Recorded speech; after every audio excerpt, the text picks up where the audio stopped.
4 देखिए, construct a stem and leaf plot for the data related to the length of feet in centimetre of people who visited a shoe store in a day. मतलब ये क्या है, length given है इन centimetre में people की, जो इतने people जितने शूज़ के स्टोर में क्या है विजिट करते हैं। ठीक, जैसे 24.25.4 23 ये सारे नंबर हमें इस बार डेसिमल में गिवन है। तो हमें सबसे पहले क्या करना होगा, असेंडिंग इन नंबर को असेंडिंग ऑर्डर में कन्वर्ट करना होगा। असेंडिंग ऑर्डर मतलब है सबसे स्मॉलेस्ट नंबर, फिर उससे ग्रेटर, फिर उससे ग्रेटर, फिर उससे ग्रेटर। तो ये डाटा है, इसको हमने असेंडिंग ऑर्डर में कन्वर्ट कर लिया। 23, फिर 24, 25, 25, 25, 25, 26, 27, 27, 28, 28 यानी असेंडिंग ऑर्डर। अब हमें क्या है, इस डाटा को स्टेम एंड लीफ में क्या करना है, इसको डिस्ट्रीब्यूट करना है। अब देखिए डेसिमल वाले हैं, तो डेसिमल से पहले जो आपका रहेगा वो आपका स्टेम हो जाएगा, एंड डेसिमल के बाद जो नंबर है वो लीफ हो जाएगा। जैसे 23/8 हो गया, तो 23 क्या हो जाएगा, आपका स्टेम हो गया, और 8 क्या हो जाएगा, आपका लीफ हो जाएगा। इसमें भी 24.8 है, तो 24 आपका स्टेम हो जाएगा, 6 आपका लीफ हो जाएगा। 25.2, तो 25 आपका क्या हो जाएगा, स्टेम हो जाएगा, 2 आपका लीफ हो जाएगा। 25.4, 25 आपका स्टेम हो जाएगा एंड 4 आपका लीफ हो जाएगा। इसी तरह इसमें भी करेंगे, 25/7, फिर 25/9, फिर क्या करना है, 25/1 हो जाएगा। ठीक, अब क्या करना है, इसमें भी करना है 27/1, 27/1, 27/8, फिर क्या हो जाएगा 28/2, 28 क्या हो जाएगा 7 आ जाएगा। ठीक, स्टेम एंड लीफ में हमने क्या किया, डिस्ट्रीब्यूट कर दिया। अब हमें क्या बनानी है, टेबल बनानी है। अब इसमें हम बना लेंगे टेबल। ठीक,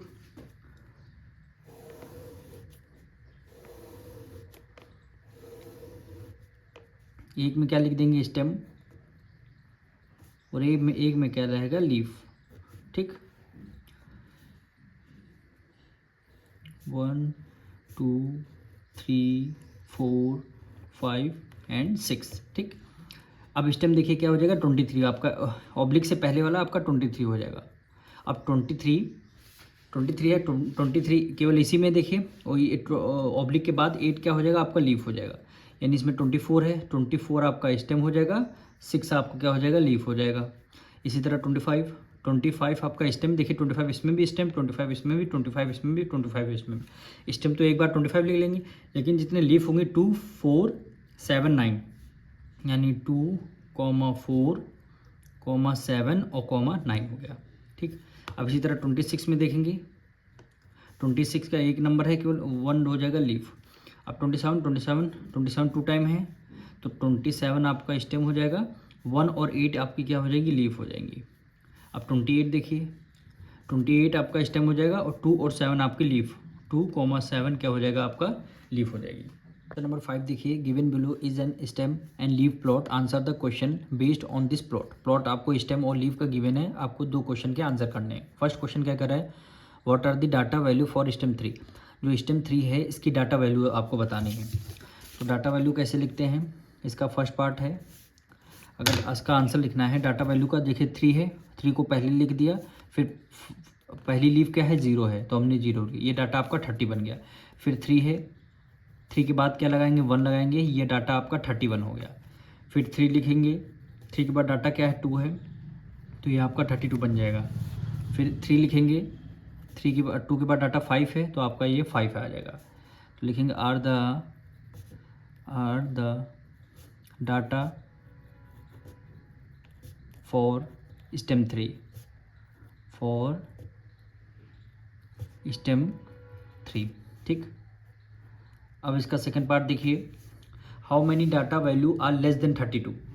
कितनी डाटा वैल्यू लेंगे लेस देन 32, तो डाटा वैल्यू यानी लेस देन 32, यानी ये जो 32 है 32 तक, इससे लेस हमें वैल्यू लिखनी है, यानी 31 तक वैल्यू लिखनी है। तो इसको पहले फर्स्ट स्टेम वाली वैल्यू लिखते हैं, 1 0 हो जाएगा, 1 स्टेम लेंगे, फिर 0 हो जाएगा, कॉमा 1 लेंगे, फिर 1 लेंगे, 11 हो जाएगा, फिर 1 और 7 लेंगे, 17 हो जाएगा, फिर 2 1 लेंगे, 21, फिर 2 3 लेंगे, 23 हो जाएगा, फिर 2 4 लेंगे, 24, फिर 3 पे आते हैं, 3 0 लेंगे, 30 हो जाएगा, 3 1 लेंगे, 31 हो जाएगा। अब देखिए 32 ले लेंगे तो इक्वल आ जाएगा, पर इसमें क्या बोले लेस देन 32, यानी 32 से कम, तो हम वैल्यू केवल 31 तक रहने देंगे।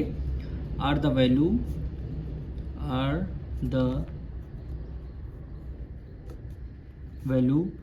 Less than 32, are the value less than 32, यही क्या हो जाएगा आपका आंसर हो जाएगा। यहाँ से हमारी एक्सरसाइज खत्म होती है।